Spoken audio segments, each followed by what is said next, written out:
Saya meminta kepada Tuhan yang hidup, kepada Tuhan yang hidup supaya mengeluarkan dari diri saya segala roh yang baru saja bermanifestasi.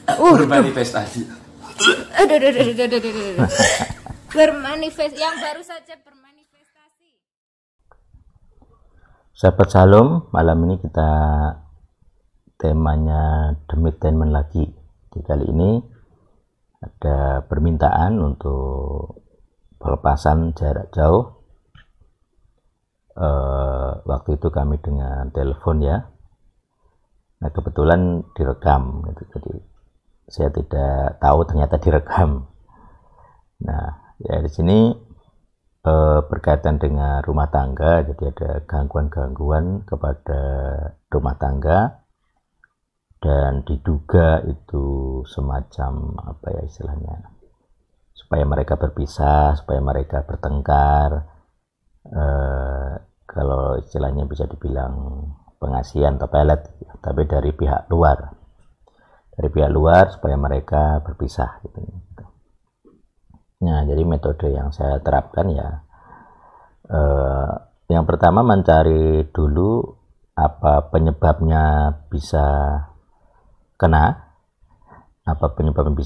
Jadi secara ideal orang percaya itu tidak mungkin disantet kalau tidak punya celah hukum. Nah, celah hukum ini bisa, kalau dia sendiri tidak merasa melakukan, rata-rata itu warisan. Jadi celahnya celah warisan.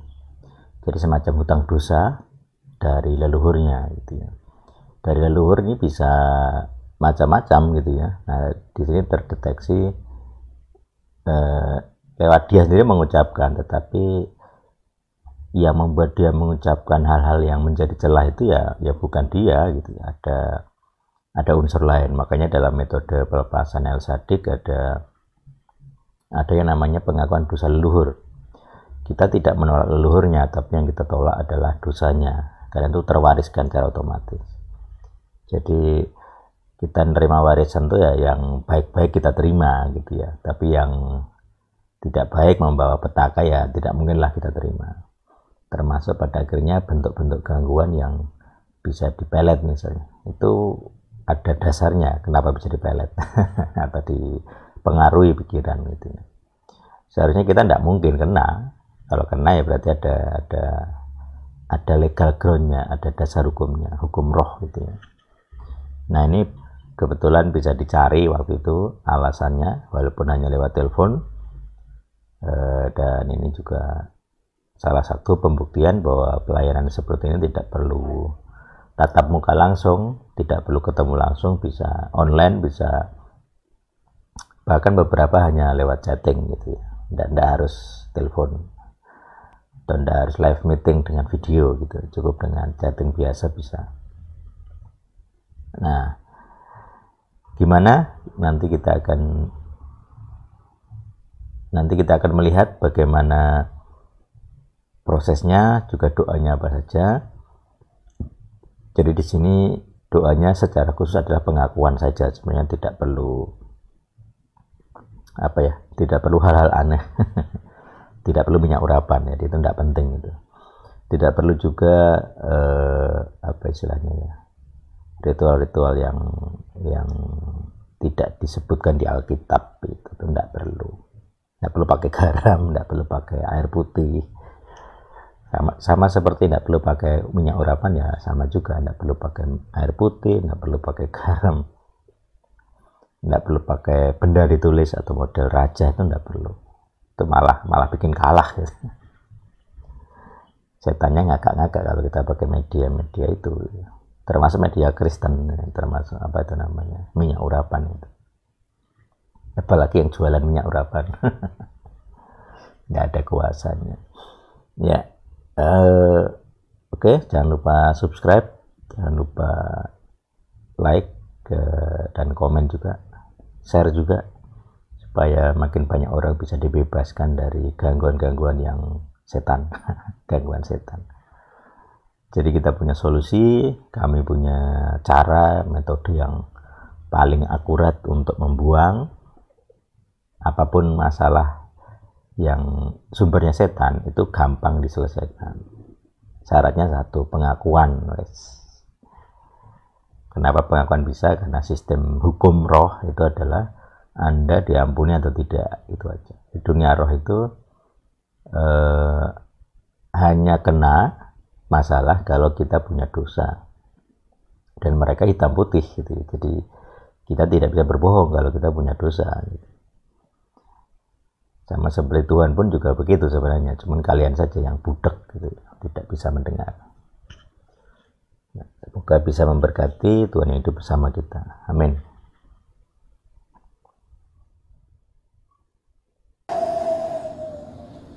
Tuhan Yesus. Terusin lagi Mas, belum kelar tadi. Kata-kata ikutin. Kami Kami bersepakat bersepakat untuk bersatu dan menolak dan menolak campur tangan segala roh jahat yang berusaha memisahkan kami. Ya, jadi poinnya di dalam gangguan kepada rumah tangga adalah kedua pasangan. Jadi sepasang suami istri harus sepakat ya. Sepakatnya apa? Sepakatnya untuk bersatu kembali. Karena pasti ada konflik-konflik di balik itu ya. Entah dari pertengkaran atau apa. Nah, jadi gangguan-gangguan spiritualnya itu membuat mereka sebenarnya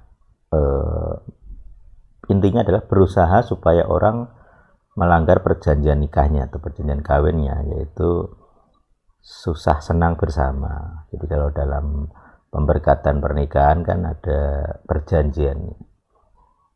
Maka ketika mereka tidak mau susah senang bersama, nah itu celah hukumnya di situ. Makanya kalau pelayanan-pelayanan yang rumah tangga itu harus dibidik, harus diperhatikan. Jadi mereka harus sepakat berdua. Karena ada ayatnya juga itu ya. Jadi doa itu atau kesepakatan itu penting. Tidak mungkin dua orang berjalan bersama kalau tidak sepakat. Itu ada ayatnya.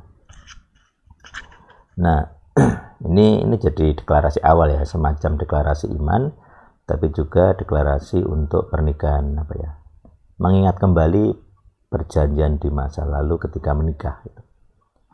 Makanya pernikahan yang baik, yang terjaga ya ini harus sering direview. Apakah masih bersedia susah senang bersama, itu poinnya gitu. Susah senang itu ya ada yang adaptasi, ada yang saling toleran dan sebagainya gitu. Jadi belajar mengasihi, belajar mencintai itu kalau jadi konselor rumah tangga harus diperhatikan itunya. Oke, kita lanjut. dan memakai celah-celah hukum, hal-hal sepele, dan kami menolaknya dengan dasar bahwa kami diikat menjadi satu dengan perjanjian darah salib. Karena itu tidak ada kuasa dosa dan kuasa maut yang sanggup memisahkan kami selama di bumi. Dan dengan dasar bahwa kami sudah saling mengakui dosa. Ya, jadi sebelum ini sudah ada dari mereka sudah ada kesepakatan ya untuk saling mengaku dosa. Jadi sama-sama mengaku salah karena sama-sama melanggar perjanjian pemberkatan pernikahan. Nah, itu penting sekali sebelum dilakukan pembersihan spiritual atau pembersihan roh gitu. Karena itu dasar hukumnya. Jadi kalau hanya sekedar diusir saja tidak ada kuasanya, tidak ngefek. Karena ada dosanya, yaitu apa? Saling menyakiti. Nah, jadi saling menyakiti itu yang harus diselesaikan dulu secara mental ya. Secara mental harus diakui, harus diselesaikan, saling mengampuni, kemudian sepakat untuk pemberkatan lagi sebenarnya, semacam perjanjian ulang. Kalau sudah ada perjanjian ulang, ada pengampunan, urusan dosanya selesai, maka setan itu tidak bisa masuk untuk seterusnya gitu. Kalaupun yang sudah masuk bisa diusir keluar. Jadi dia bisa masuk karena ada pintunya apa ya, dosa kita. Jadi kalau sebenarnya bisa saling menjaga itu bisa tidak kena. Tapi karena ini sudah punya dosa waris ya pasti kena. Tidak mungkin tidak kena. Makanya kalian yang punya gangguan roh itu mayoritas ya dari semua kasus yang saya tangani, mayoritas itu punya peran dosa leluhur, dosa pasif ya, dosa warisan. Jadi kalian tidak ngapa-ngapain tapi mewarisi. Nanti gejala-gejalanya kelihatan. Kalau rumah tangga ya mungkin pertengkaran yang tidak bermutu lah gitu. Tidak bermutu. Jadi hanya emosional, tidak pakai pikiran gitu. Jadi, ledakan-ledakan emosinya ini yang ya itu gangguannya tidak wajar gitu. Jadi apalagi sudah dewasa, menikah kan sudah dewasa gitu. Jadi orang dewasa sama anak-anak kan beda cara berpikirnya. Tapi kadang walaupun sudah dewasa, sudah lama menikah pun jadi seperti anak-anak. Nah, ini roh yang mengganggu inilah yang membuat orang punya watak kekanak-kanakan, itu tidak bisa apa istilahnya, tidak bisa ngurus rumah tangga. Ya, kita lanjutkan. Maka kami berhak diampuni dan dibebaskan makin kuat dari segala dakwaan reaksinya. yang baru saja kami alami, termasuk yang memakai mulut saya sendiri untuk membuat perjanjian dengan setan oleh kuasa darah salib. Saya menolak segala kutuk yang baru saja saya ucapkan. Saya meminta kepada Tuhan yang hidup supaya mengeluarkan dari diri saya segala roh yang baru saja bermanifestasi. Yang baru saja bermanifestasi. Dan ya, jadi rohnya akan langsung kontak atau tertusuk gitu ya. Kalau disebut tadi kan disebut roh yang baru saja manifest, nah dia langsung kena, langsung muncul manifestnya lebih lagi. Untuk apa ya? Ya itu menunjukkan kehadirannya di dalam tubuh kita, di dalam pikiran. Jadi begitu disebut ya langsung kena. Jadi muntah ini sebenarnya ada sebagian yang keluar juga dari roh-roh itu. Biasanya gitu. Menyerang kami, omong. Dan menyerang kami. Amin. Amin. Wis muntah. Hah? Kenapa? Muntah. Oh. Tenang Mas, tak video saiki. Dadi ono buktine. Wis pengalaman aku. Perasaanmu sing ngawang kan pikiranku ya. Kok sing muntah-muntah deh. Hah? Kamu efek sampingnya. Asem.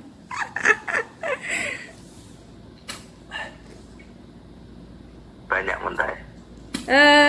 Enggak sih, ya itu tapi ya akeh, itu sakmono ya akeh, tapi bukan makanan. Dan rodok merah lho, berdarah lho. Gusinya berdarah mungkin. Oh, gusinya.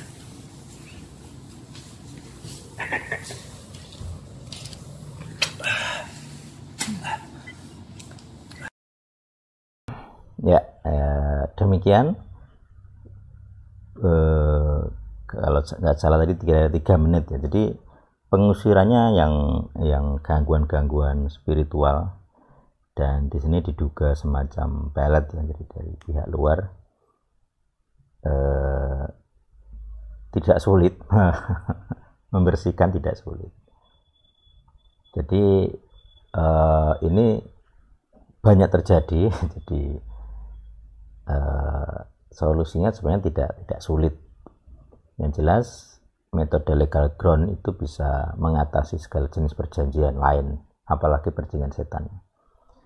Jadi secara khusus perjanjian setan maksud saya. Jadi kalau ada perjanjian dengan setan itu kan pasti perjanjian dosa.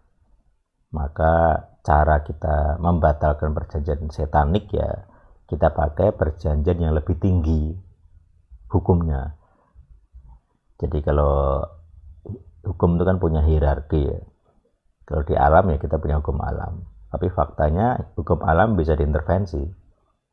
Ada yang namanya mukjizat, ada yang namanya kesembuhan ilahi gitu ya, ketuhanan, kesembuhan ketuhanan.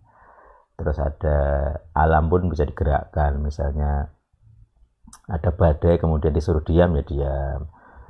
Kemudian di masa kekeringan seperti Eliyahu berdoa, muncul awan untuk hujan. Di masa Raja Ahab gitu.